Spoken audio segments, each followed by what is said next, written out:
एक गांव में शारदा और अनामिका नाम की गरीब सास बहू रहा करती थी। अनामिका के पति रमेश बहुत ही आलसी थे। वो कोई काम नहीं करता था। वो घर पर ही रह के समय निकालता था। ये सब देखकर अनामिका अपने पति को कुछ न कुछ कहती रहती थी और ये सारी बातें शारदा को पसंद नहीं थी। वो हमेशा अपनी बहू को ही डांटती थी। जब ऐसा ही चल रहा था तभी एक दिन रमेश कहता है, माँ आज मुझे चिकन खाना है। अरे मेरा लल्ला, रुको मैं चिकन ले आती हूँ। सासू माँ अभी हमें चिकन खाना जरूरी है। पान की दुकान के मालिक के पास वैसे ही उधार है, अब चिकन के दुकान में भी उधार करेंगी क्या? हाँ मैं करूँगी, अपने बेटे के लिए कुछ भी कर सकती हूँ। तुम्हें क्या दिक्कत है? ऐसा कैसे बोल सकती है अब सासू माँ? मैं नौकरानी का काम कर रही हूँ क्योंकि मुझे दूसरा कोई काम नहीं मिल रहा है और आप उधार पे उधार कर रही है, ऐसे कैसे चलेगा? बहुत आवाज ऊंची हो रही है, मेरे खिलाफ बात कर रही हो। तुम्हें पैसे देने की जरूरत नहीं है, कोई जरूरत नहीं है, तुम उधार करो, मैं अपने बेटे को देख लूंगी। ऐसा कहकर शारदा बाहर जाती है चिकन लाने के लिए।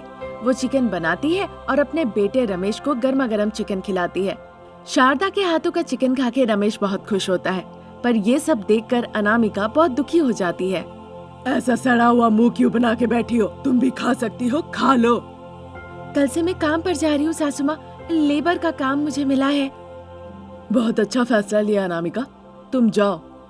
अभी तुम कहाँ गई थी काम ढूंढने? आज सुबह सुबह जब सड़क पे गई तो कोई काम नहीं था। घर चलाने के लिए हमें कुछ काम करना पड़ेगा। हर कोई हमें देख रहा है, हम पर हंस रहा है, पता नहीं क्या करे।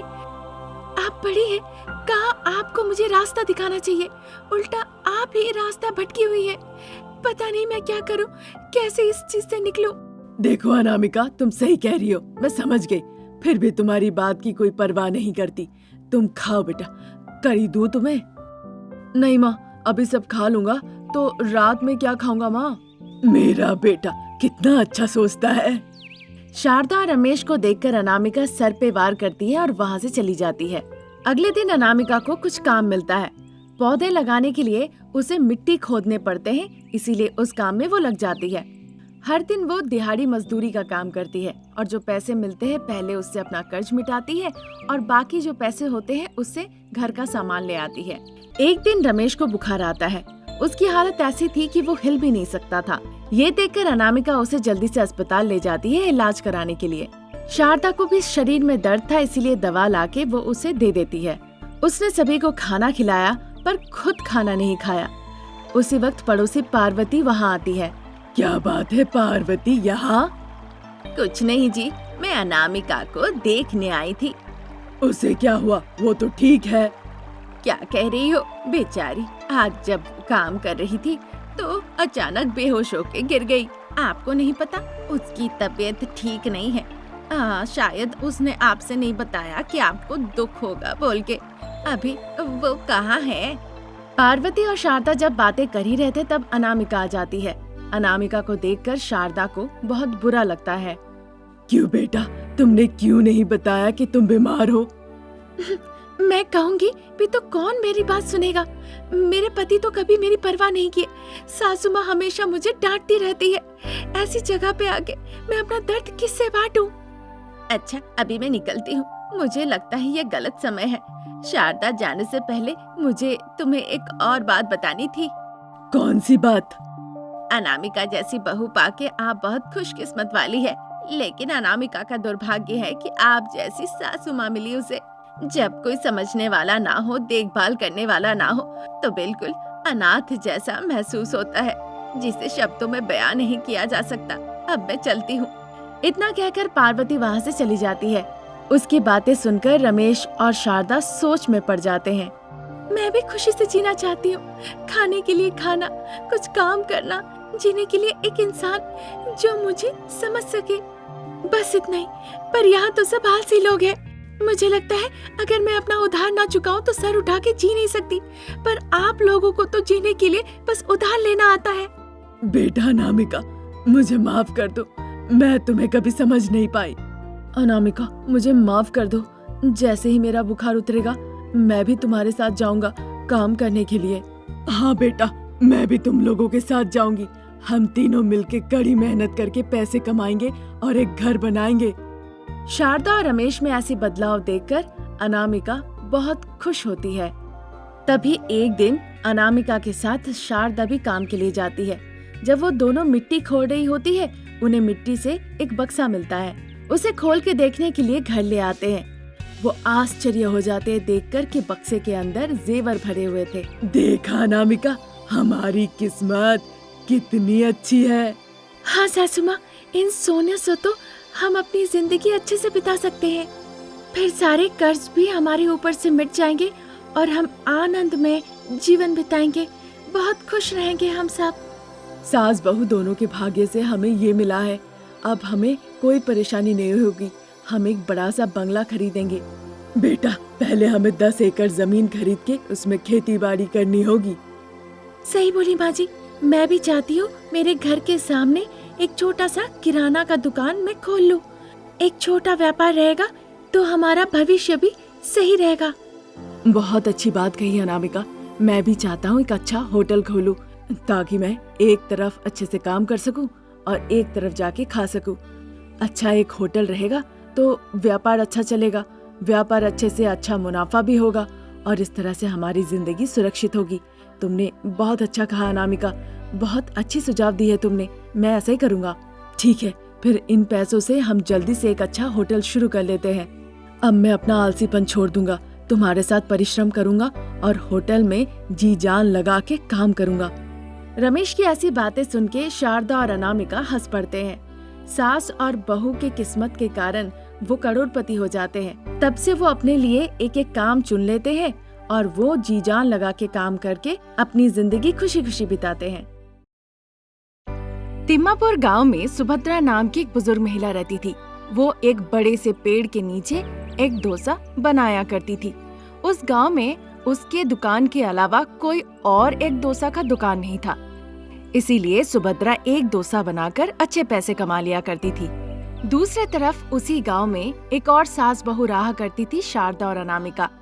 सासू माँ शारदा एक नंबर की कामचोर और दूसरे तरफ उसके पति रमेश कोई काम नहीं करता था। इसके लिए अनामिका कभी पीछे नहीं हटी। वो शहर के एक बेकरी के दुकान में काम करती थी और वहाँ पे जो पैसे कमाती थी उससे वो अपने बच्चों की पढ़ाई लिखाई कराती थी। हर दिन की तरह उस दिन भी अनामिका बेकरी के दुकान में काम खत्म करके घर लौट रही थी। दोनों बच्चे ही अनामिका के घर लौटने के बाद दुखी होकर कहते हैं, माँ बहुत भूख लगी है माँ, कुछ खाना दो। बस थोड़ा इंतजार करो मेरे बच्चे, अभी मैं 10 मिनट में खाना ले आती हूँ। ऐसा कहकर वो अपने पति रमेश के पास आती है जो सोफे में बैठा हुआ था। बच्चे कब से भूख लगी है कह रहे हैं। आप 2 ग्लास चावल धो के स्टोव में चढ़ा सकते हैं ना, पता नहीं आप कब समझेंगे। मैं यानी मुझे कह रही हो?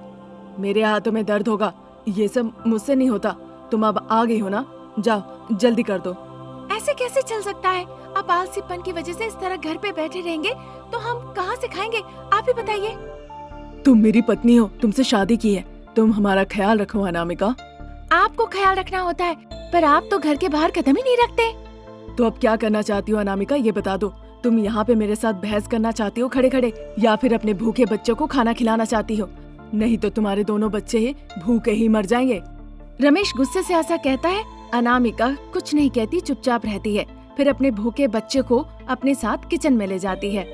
फिर बच्चों को वहाँ बैठा के वो चावल धोती है और स्टोव में चढ़ा देती है। दूसरे स्टोव में कुकर में दाल और टमाटर चढ़ा देती है। फिर बच्चों से बात करने लगती है। आधे घंटे के अंदर चावल और दाल बनके तैयार हो जाता है। फिर भूखे बच्चों को खाना खिला के वो उनके कमरे में भेज देती है। तब तक डाइनिंग टेबल पे आके शारदा और रमेश खाना खाने लगते हैं। तभी अनामिका वहाँ आती है।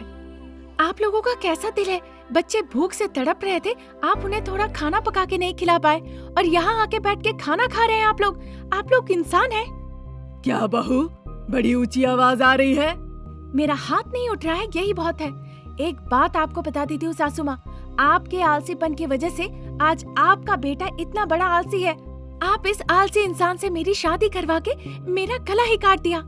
अनामिका की ऐसी बातें सुन के शारदा अपनी बहू अनामिका के गाल में एक थप्पड़ लगाती है। ये देखकर अनामिका कहती है, सासू माँ, जो बहू आपको खाना खिला रही है उसको मारना पीटना बंद कीजिए। आप तो खुद एक बहुत बड़ी आलसी है और आपने अपने बेटे को भी ऐसा बनाया। ये सब सुन के खाना खाते खाते रमेश वहाँ से उठ जाता है। एक तो आपने अपने आलसी बेटे से मेरी शादी कराई, ऊपर से जो मैं कमा के लाती हूँ वो खा के मुझे ही मारती है। क्यों थी मेरी शादी ऐसे इंसान के साथ?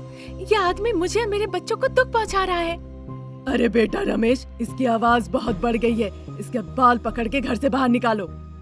उसकी माँ ने जैसे ही कहा, रमेश बिना सोचे समझे अनामिका का झोटा पकड़ के खींचते खींचते उसे घर से बाहर निकाल दिया।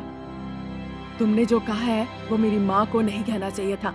अब बिना खाए पिए यहीं पे तुम भूख में मरती रहो। जाओ, जहाँ तुमको जाना है जाओ। रमेश मुंह के ऊपर दरवाजा बंद करके वो फिर से डाइनिंग टेबल के पास लौट आता है।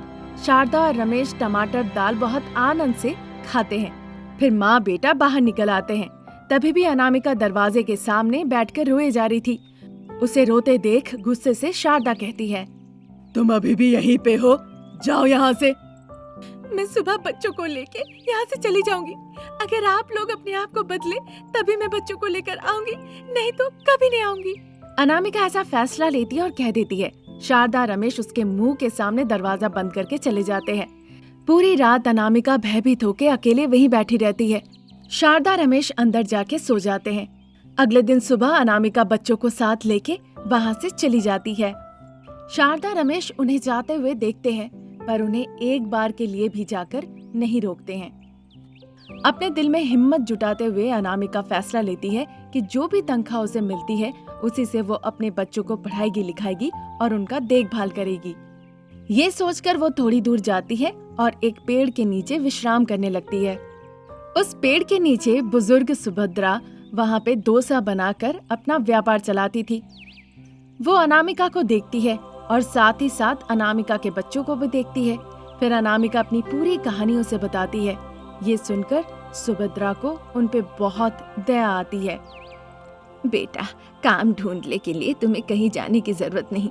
मैं तुम्हें एक डोसा बनाना सिखाऊंगी, तुम सीख लेना। मेरे अभी परिवार में कोई नहीं, तुम्हें मैं अपनी बेटी जैसा समझूंगी और बच्चों को अपने नाती पोती जैसा। सुभद्रा की ऐसी बातें सुन के अनामिका बहुत खुश हो जाती है। जैसा सुभद्रा ने कहा था, अनामिका एक डोसा बनाना सीख लेती है। इसी तरह कुछ दिन निकल गए। अब उधर क्योंकि शारदा और रमेश बहुत ही आलसी थे, इसीलिए खाना पकाना, पानी ले आना, घर का काम काज करना उन दोनों को बहुत मुश्किल लगने लगता है। तुम करो कह के वो एक दूसरे को कहते हैं। इसी तरह कुछ दिन और निकल जाते हैं। एक दिन शारदा और रमेश जोरों की भूख के मारे घर से बाहर निकल आते हैं।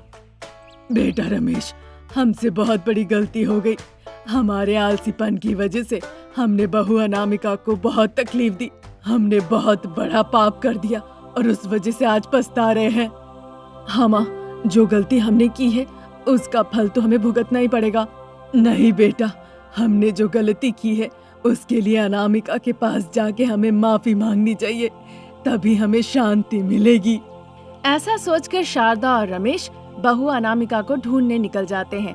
ढूंढते ढूंढते वो पेड़ के नीचे आते हैं। वहाँ वो देखते हैं कि अनामिका पेड़ के नीचे एक डोसा बना के बेच रही है। अनामिका एक डोसा बना के बहुत अच्छे पैसे और नाम कमा चुकी थी। उसी पैसों से वो एक अच्छा घर बनाती है, बच्चों को पढ़ाई लिखाई कराती है, साथ ही साथ सुभद्रा का अच्छे से इलाज भी कराती है। शारदा रमेश को जब पता चलता है वो उससे माफी मांगने आते हैं। अनामिका उन्हें अपने घर अपने साथ ले जाती है। उस दिन के बाद से शारदा बच्चों का बहुत अच्छे से ख्याल रखने लगती है। रमेश अनामिका को डोसा बनाने में मदद करने लगता है और इसी तरह सभी मिलके खुशी खुशी जीवन बिताने लगते हैं।